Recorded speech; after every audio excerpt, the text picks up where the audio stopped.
বিগত এমাহ জুৰি আমাৰ উজনি অসম বিশেষকৈ যোৰহাট লোকসভা সমষ্টিৰ বহুকেইটা উন্নয়নমূলক কাম হাতত লৈছোঁ। কালিলৈকে নাজিৰাত সৰ্বমুঠ আমি ইতিমধ্যে ঘোষণা কৰা ৪২টা প্ৰকল্পৰ ৩০টাৰ আধাৰশিলা স্থাপন কৰিছোঁ। আৰু আজি আমাৰ তিয়ক সমষ্টিটো এয়া মোৰ ৬ষ্ঠটো অনুষ্ঠান।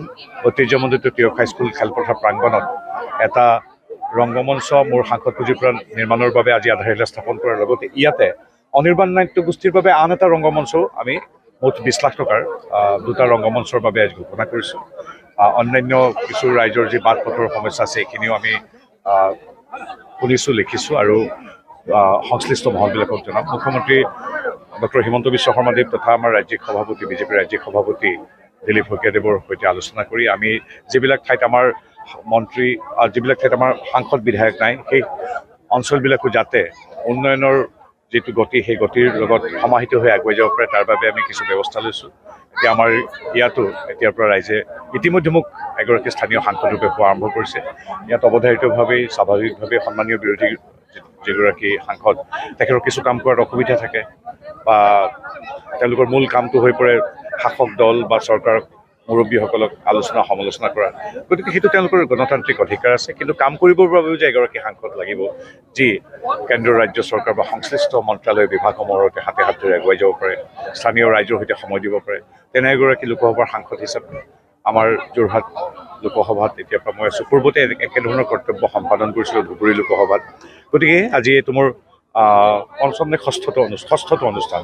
ইয়াৰ পিছত আৰু 3টা আছে আৰু কিছু সময়ৰ পিছত আমি প্ৰশাসনে যি আমাৰ হিমন্ত বিশ্ব শৰ্মাদেৱৰ হৈ চৰকাৰৰ হৈ তিয়কৰ 195টা নামঘৰলৈ যি আৰ্থিক সেৱা আগবঢ়াব তাৰ সেই সভাতো উপস্থিত থাকিম।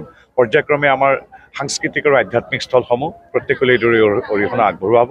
সকলোকে একেদিনে একে সময়তে সামৰাটো সম্ভৱ নহয়। আজি পূৰ্বত বহুবাৰ দিয়া হৈছে, এইবাৰ আজি সন্ধিয়াই আমি 195টা আধ্যাত্মিক সাংস্কৃতিক বা এনেধৰণৰ পীঠস্থানলৈ আমি অসম চৰকাৰৰ হৈ কিছু অনুদান সেৱা আগবঢ়াম। এইবিলাক আমি এতিয়াৰ পৰা যিহেতু আমি অভিযোগ উঠে যে আমাৰ সন্মানীয় সাংসদগৰাকীক পোৱা নাযায়, এতিয়া সেই অভিযোগ কিছু পৰিমাণে মই পূৰণ কৰিবলৈ সক্ষম হ'ম বুলি আশা কৰিছোঁ। অখিল গগৈ ডাঙৰীয়া কথা মই নকওঁ, মাজুলী বা নিমাতী সংযোগী দলংখনৰ কথা নীতিন গাডকাৰীদেৱ বা আমাৰ সন্মানীয় হিমন্ত বিশ্ব শৰ্মাদেৱে কোৱাৰ পিছত কাম চলাৰ যিটো প্ৰথম প্ৰাৰম্ভিক প্ৰক্ৰিয়া আৰম্ভ হোৱাৰ পিছত এতিয়া এইবিলাক লৈ ৰাজনীতি কৰা নহয়। তেওঁ চকুৰ আগতে নিমাতী মাজুলী সংযোগী দলঙো হ'ব, চকুৰ আগতে এলিভেটেড কৰিডৰ হ'ব। আজি ব্ৰহ্মপুত্ৰৰ ওপৰত পূৰ্বতে দলং আছিল 3খন, এই 10 ক্ৰছ কৰি যাব। চিকিৎসা মহাবিদ্যালয় আছিল 3খন, এতিয়া প্ৰত্যেকখন জিলাত চিকিৎসা মহাবিদ্যালয় হ'ব। এইবিলাক কথা তেওঁলোকে আলোচনা কৰক, তেওঁলোকৰ প্ৰতি আমাৰ শুভেচ্ছা আছে। বাকী কাম কৰি যোৱাৰ দায়িত্ব আমাৰ একেই, তিয়ক বা যোৰহাটতো একেই।